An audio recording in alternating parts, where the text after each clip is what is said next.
Donc selon vous, qu'est-ce qui est ici et qui n'a rien à faire sur ce site? Qu'est-ce que vous remarquez là, vraiment sur ce petit espace? Il y a une, Voilà, il y a une peau de laitue. voilà, l'épluchure litchi. Donc ça, c'est vraiment très important que les gens prennent conscience qu'on ne peut pas laisser dans la nature même un élément qui soi-disant est biodégradable. Pourquoi? Bon, là, ici, on est sur un champ de lave, on a peu de chances d'avoir des animaux, des rongeurs, notamment des rats, qui sont considérés comme nuisibles, puisque s'ils sont là, ils vont manger les épluchures, ou même si on a un trognon de pomme, hein, voilà, on mange, on jette. Donc ces animaux vont se nourrir des épluchures que l'on laisse, pelures de banane par exemple, et donc vont proliférer. Et en proliférant, ben, ils vont donc aller détruire la faune.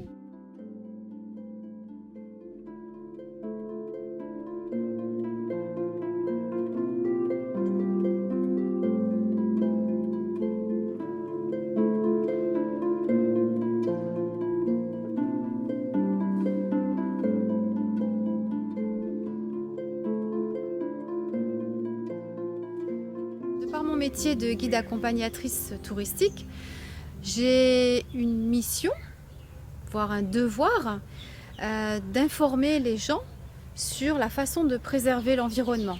Notamment lorsque ceux-ci partent en randonnée, c'est rapporter les déchets avec eux, ne rien laisser sur les sentiers ou en forêt ou quoi que ce soit. Également, c'est ne pas arracher la moindre herbe qu'ils peuvent trouver, ou une petite fleur, une petite plante qui pourrait leur plaire, parce que c'est une espèce qui peut être protégée, et en cela, l'accueillir peut avoir des conséquences vraiment importantes. Donc moi, mon rôle, c'est justement de transmettre ces informations, les connaissances que j'ai acquises auprès de gens qui sont très compétents en la matière. C'est maintenant à mon tour de transmettre pour qu'ensuite eux-mêmes donnent l'information et que l'on puisse arriver à un équilibre et une préservation de l'environnement autant que possible. On a connu et on connaît encore une crise sanitaire, donc les gens auparavant partaient de l'île, sortaient pour essayer de voyager. Et là, du fait de cette impossibilité, ils redécouvrent leur île et on n'est pas obligé d'avoir un tourisme extérieur. On a un tourisme qui est plutôt local et qui n'hésite vraiment pas maintenant à s'intéresser davantage à ce que ils ont connu dans le temps longtemps et essayent davantage de retrouver les différentes espèces, les essences qui peuvent composer leur île, les plantes qui servent à faire la tisane, les lieux aussi. Il y a des lieux très importants sur l'histoire de la Réunion. Et tout ça, en allant sur les sentiers, les personnes prêtent vraiment plus attention et sont intéressées par tout ce qui les entoure, sur leur environnement. Les tortues marines, en effet, il est important de revégétaliser les plages. Notamment, on a, si vous allez au lagon, la batata durand. Donc qui est cette liane qui rampe comme ça. Donc elle a deux rôles très essentiels, à savoir la préservation de la dune, donc de la plage, du sable, mais également elle émet des molécules odorantes qui, lorsque les petites tortues naissent sur la plage, quand elles repartent en mer et qu'elles sont en âge de se reproduire, elles reviennent grâce à ces petites molécules qu'elles flairent au loin sur l'océan. Je me sens investie d'une mission et j'ai à cœur de la mener à bien.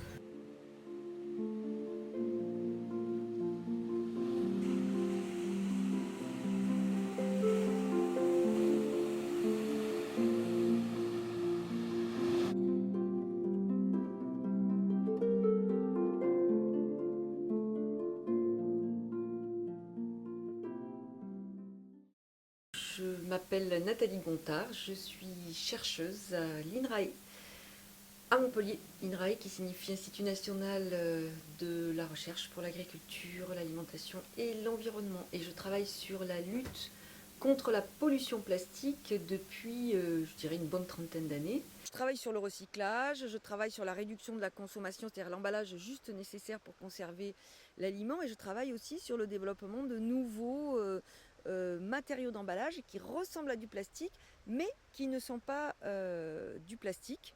Alors pourquoi ce n'est pas du plastique? Parce que ce sont des matériaux qui sont biodégradables en conditions naturelles, c'est-à-dire qui vont être digérés par les micro-organismes du sol, pour réintégrer le cycle du carbone, le cycle naturel du carbone, qui est quelque part le plus beau recyclage que la nature nous offre. On utilise des bactéries ou des algues pour produire ce polymère qu'on mélange ensuite avec des résidus solides. Donc c'est un procédé de fabrication qu'on essaie de rendre le plus sobre possible au niveau de la consommation d'énergie, consommation d'eau. Et tout ça est développé dans un laboratoire majoritairement de femmes. Nous, on travaille essentiellement avec des projets européens et internationaux. C'est-à-dire que ce sont des appels qui sont émis par l'Europe, mais pour développer des collaborations internationales. Donc on travaille notamment beaucoup avec les pays asiatiques et plus particulièrement avec la Chine, qui est quand même un acteur majeur de la planète plastique mondiale. Donc on essaie avec eux de développer de nouvelles solutions.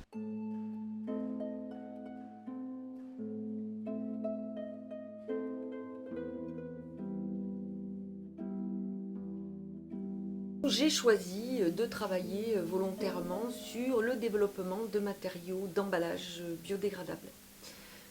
Alors pourquoi ? Parce que j'ai une formation dans le domaine de l'agroalimentaire et j'avais vraiment le sentiment que très peu de personnes s'intéressaient à ces emballages qui étaient pourtant très importants. Donc c'est quand même vraiment sous l'aspect positif des matériaux plastiques que je suis rentrée dans ce monde du plastique, dans leur utilité, mais tout en percevant l'inconvénient, les dégâts que ce matériau pouvait poser, notamment en termes de persistance dans notre environnement.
In this foundation we make paper with the Colombian fique.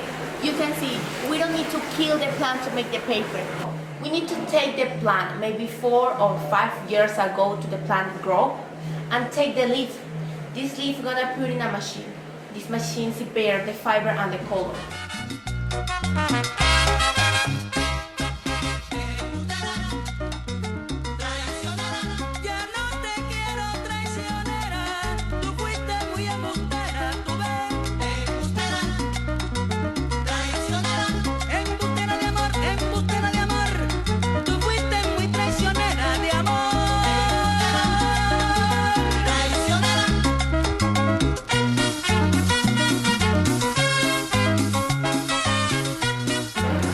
Okay, so right now we're doing the paper. So we take the frame and we put there.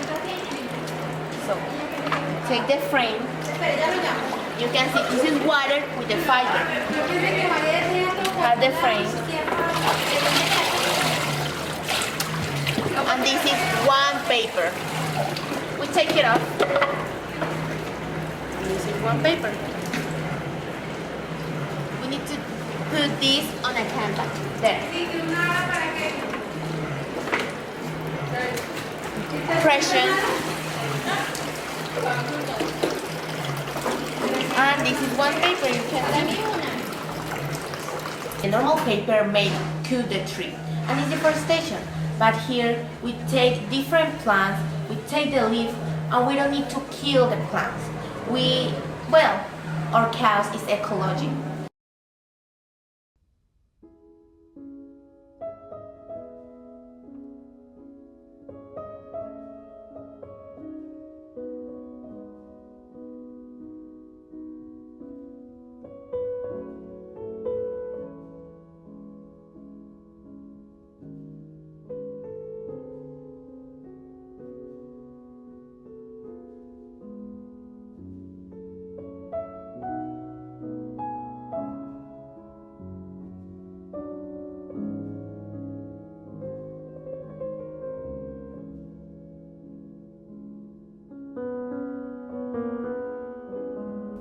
Janina Diner, je viens de l'Allemagne et je suis créatrice de costumes et chef décoratrice pour des films de cinéma et scénographe. Je suis à Ios depuis toute ma vie.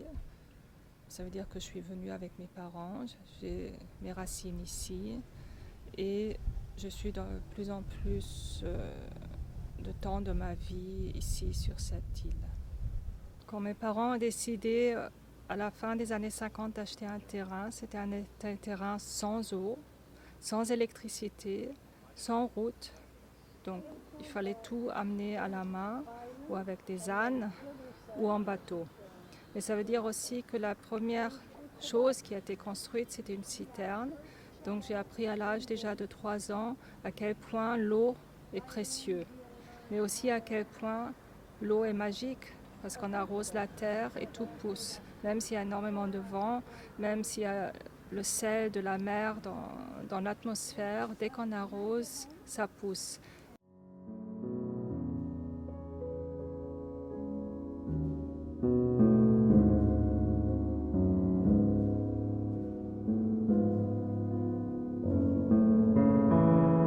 Vous voyez, on a une récolte quand même très chargée et puis une grande récolte. Et maintenant, effectivement, c'est la saison, donc on les prend pas tous en même temps. On les épluche et de leurs graines, on fait des jus. Tout ce qu'on récolte ou qu'on peut trouver dans notre jardin, comme tout ce qui est fruits, tout ce qui est légumes, tout ce qui est herbes, tout ce qui est feuilles, on l'utilise pour les gâteaux, pour la cuisine salée, pour le restaurant futur qu'on est en train de planifier pour l'année prochaine.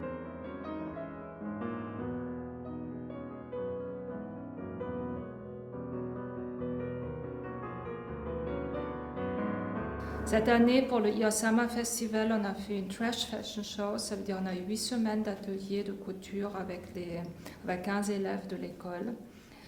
Je l'ai fait ici dans une pièce que j'ai louée, qui est juste en face du Agora Café, une place très vivante où à l'époque il y avait toujours les vieux assis. C'était donc une place très communicative. Maintenant, c'est les enfants qui sont là. Dès que la porte était ouverte, il n'y a pas que les 15 enfants de l'école qui venaient, mais tous les autres aussi. Et ça veut dire ils ont une envie de participer à quelque chose. Je leur ai pas beaucoup parlé de « Ah, c'est quoi le plastique, c'est mauvais ». Mais les enfants, en le touchant le plastique plusieurs heures par jour, plusieurs jours par semaine, tout d'un coup, ont réalisé eux-mêmes que c'est quand même une matière très étrange, que les mains puent, que c'est collant, que ça crée une atmosphère étrange. Donc, ils sont devenus conscients. Et ce qu'on commence maintenant à faire, de voir qu'est-ce qu'il y a comme alternative au plastique. Est-ce qu'il faut vraiment les bouteilles en plastique? Est-ce qu'il faut vraiment des assiettes en plastique? Est-ce qu'il faut les emballages de chips? Est-ce qu'il faut manger des chips toujours pour déjeuner? Donc on revient aussi à la nourriture. Donc en fait c'est tout un cercle, c'est toute une chaîne qui commence par ça, où j'ai remarqué que les enfants sont ouverts, et puis les enfants sont intelligents évidemment, et puis ils sont conscients si on leur donne un tout petit mouvement pour ouvrir leurs yeux.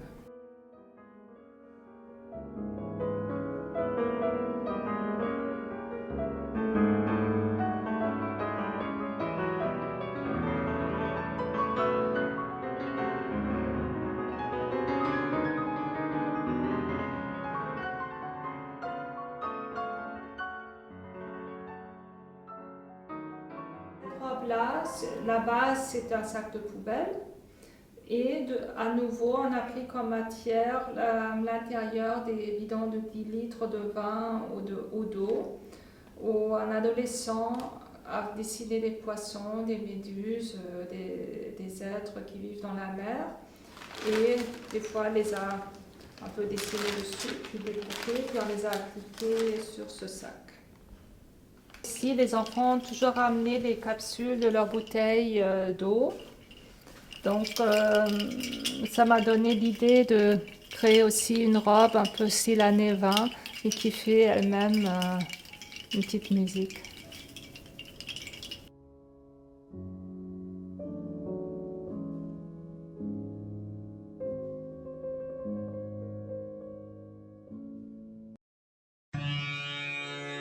สวัส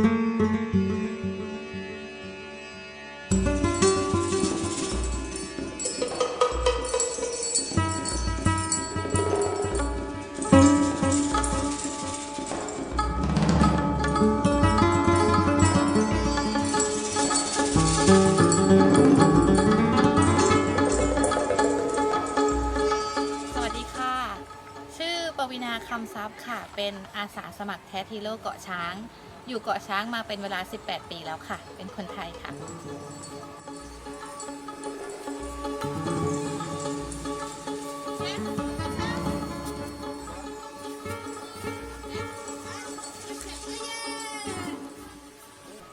กลุ่มอาสาสมัครแทสฮีโร่เกาะช้าง เป็นกลุ่มอาสาสมัครที่ช่วยกันเก็บขยะแทสฮีโร่ไม่ได้มีเฉพาะในประเทศไทย ยังมีที่อินโดนีเซีย มาเลเซีย แล้วก็อีกหลายประเทศทั่วโลกค่ะ ทุกวันพุธเราจะรวมตัวกันเก็บขยะ โดยการโพสต์เชิญชวนใน Facebook เป็นเวลา 2-3 วันล่วงหน้า จากนั้นเราจะรวมตัวกันเพื่อเก็บขยะชายหาดเป็นเวลา 2 ชั่วโมงค่ะ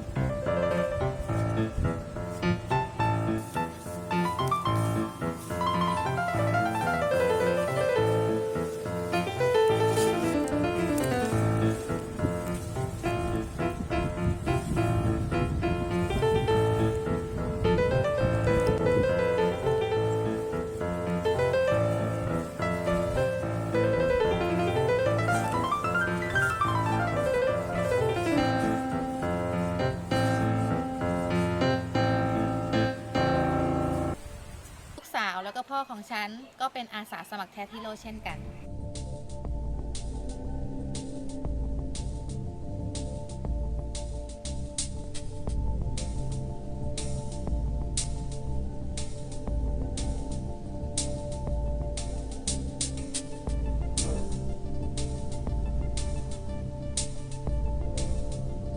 ฉันหวังว่าวันหนึ่งฉันไม่ต้องเป็นอาสาสมัครแทสฮีโร่เพราะว่าจะไม่มีขยะให้ฉันเก็บอีกต่อไป นี่คือความหวังของฉัน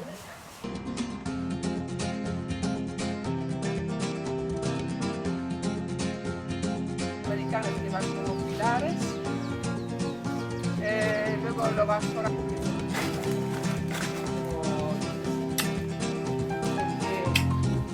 Que a mí me cabrea esto un poco, porque no es que tú compres una casa y que tienes que añadir luego unas cosas gratis. Hola, buenos días. Me llamo Martina y estoy viviendo aquí en La Palma ya desde el 1990.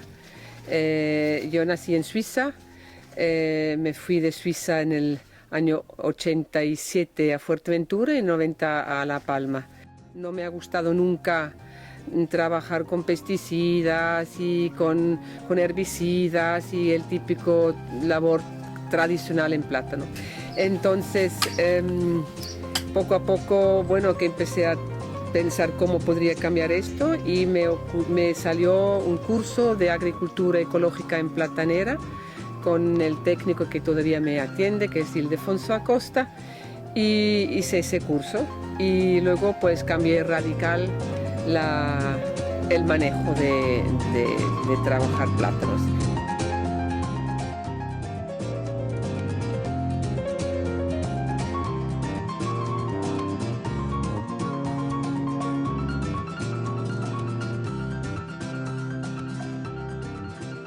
Yo creo que el problema del ser humano es que queremos siempre más rentabilidad, más producción, más de todo. Y aquí me he dicho que voy a hacer un paso atrás, que yo quiero que se me cubre mis gastos de mi vida y yo tengo más tiempo también para mí, para mi vida.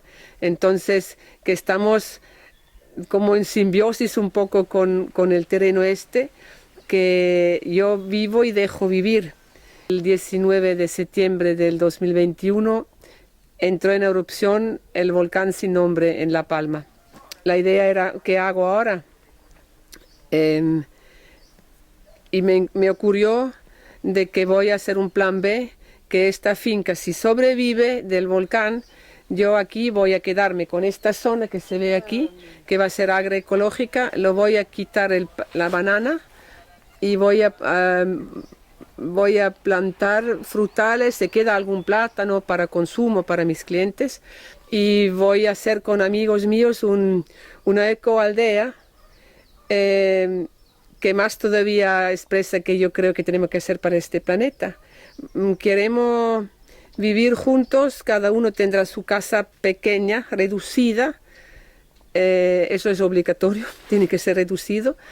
Y vamos a tener una casa en común donde habrá una cocina grande, la nevera para todos, una nevera grande, habrá la lavadora, el horno, el espacio comunitario donde compartimos tiempo y cosas. Yo quisiera ahora con esta ecoaldea entrar en este camino más todavía, que reducimos, reciclamos, utilizamos energía renovable, se recicla las aguas grises y negras, se reintroduce otra vez en un círculo de riego vamos a decir que será un proyecto educativo, solidario y bueno, sobre todo social. Esto creo que será donde me ha empujado este volcán sin nombre, con un precio muy grande porque se ha llevado mi casa, pero creo con un futuro bastante interesante. Es pequeño, pero con las cosas pequeñas, con gente pequeña, se puede hacer grandes cosas. Entonces yo creo que eso es mi camino ahora.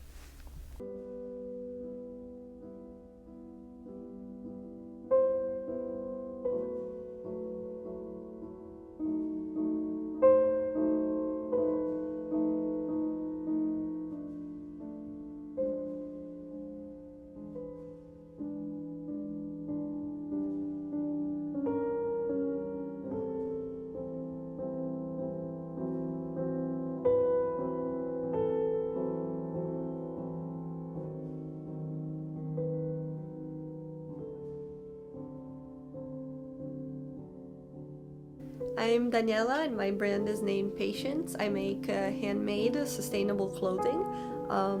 I design and sew all the clothes and I'm careful of how the fabrics were produced. So I use organic cotton fabrics that are naturally dyed. I try to use upcycled fabrics or remnants from local factories. So there's a silk and a wool factory in the mainland here real near. And from them I get all remnants, so fabrics that have defects or last pieces that can't be sold in other ways. The reason why I decided to start sewing was to be able to live a more conscious life towards the environment and a slower pace of life. And when I started selling my clothes, I from the beginning used natural and sustainable fabrics.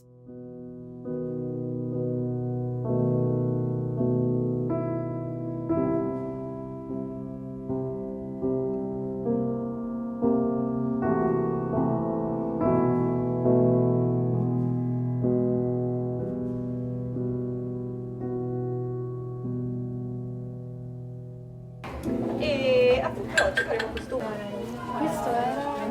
alcuni sono uguali, altri invece magari il colore un po' più sbiadito vuol dire che è il rovescio. Quindi come il primo passaggio. Johanna, habe ich es falsch gemacht? Ja.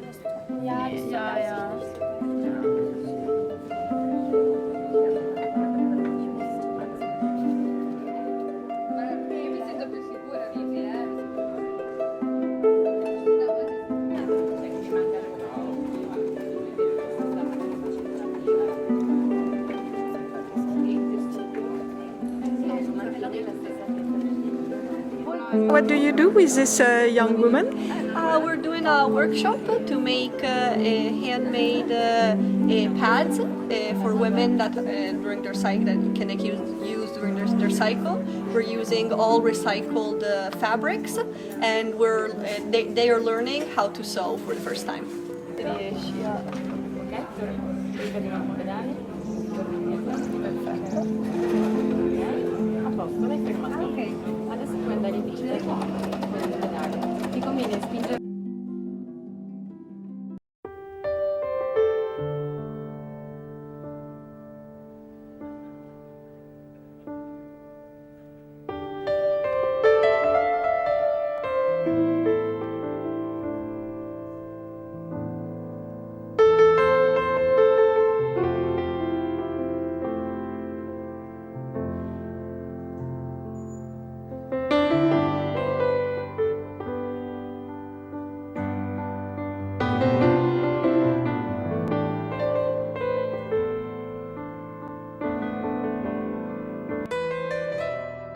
Je m'appelle Lila Benzid, je suis la cofondatrice de l'association Mésanges et Libellules qui est basée à Saint-Cernin en Sud-Ardèche. J'ai fait des études en sciences de l'environnement et j'étais assez déprimée en fait de voir que ça allait pas bien, que la planète allait mal, que dans toutes les matières on nous disait que c'était la fin du monde, qu'on avait des pistes de solutions mais qu'on ne prenait pas action pour le faire. Donc moi j'étais assez en colère et découragée en fait de ça.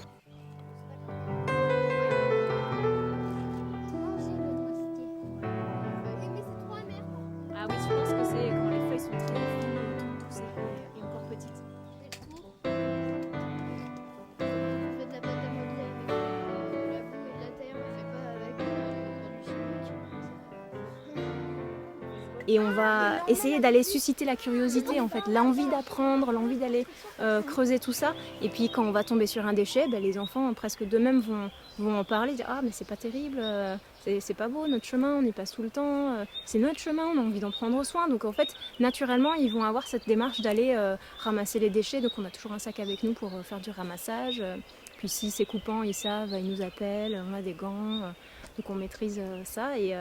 Et donc, ouais, ils vont modéliser des comportements qui, à leur échelle, sont peut-être pas très signifiants, mais qui peuvent prendre de l'ampleur.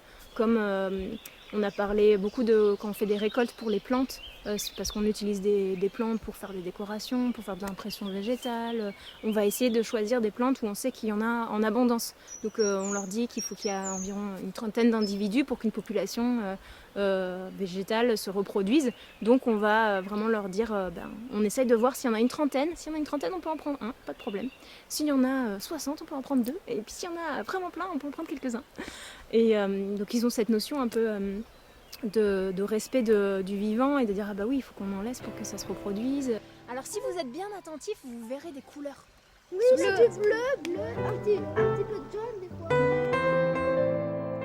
On essaye vraiment d'avoir ce pas de côté, où on n'est pas dans une approche moralisatrice aussi, où on nous a pas mal rabâché ça à l'école, il faut trier ses déchets, couper l'eau quand on se brosse les dents, et d'avoir une approche plus globale, où déjà on est en contact physique avec la nature, parce que je pense qu'aujourd'hui c'est quand même un mal de notre siècle, où les enfants sont beaucoup à l'intérieur, souvent devant des écrans, et donc l'idée c'est aussi de les sortir dehors, pour qu'ils soient au contact du vivant, parce qu'on a aussi le petit adage tout simple, loin des yeux, loin du cœur. Donc si on n'est pas en contact de proximité avec la nature, on ne peut pas avoir envie d'en prendre soin, parce que ça nous est lointain, ça nous est égal, alors que là on est vraiment dans la proximité, dans le contact régulier, dans voir l'évolution des saisons.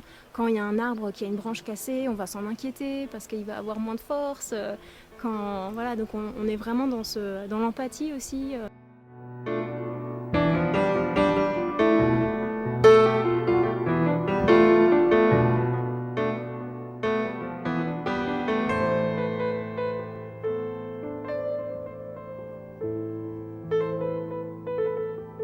Des personnes qui leur transmettent cet enthousiasme et cette envie de prendre soin et du temps régulier passé dans la nature. Nous, c'est les conditions qu'on essaie de recréer ici. Donc créer un petit terreau fertile pour essayer de faire émerger cette conscience écologique et cette envie d'en prendre soin.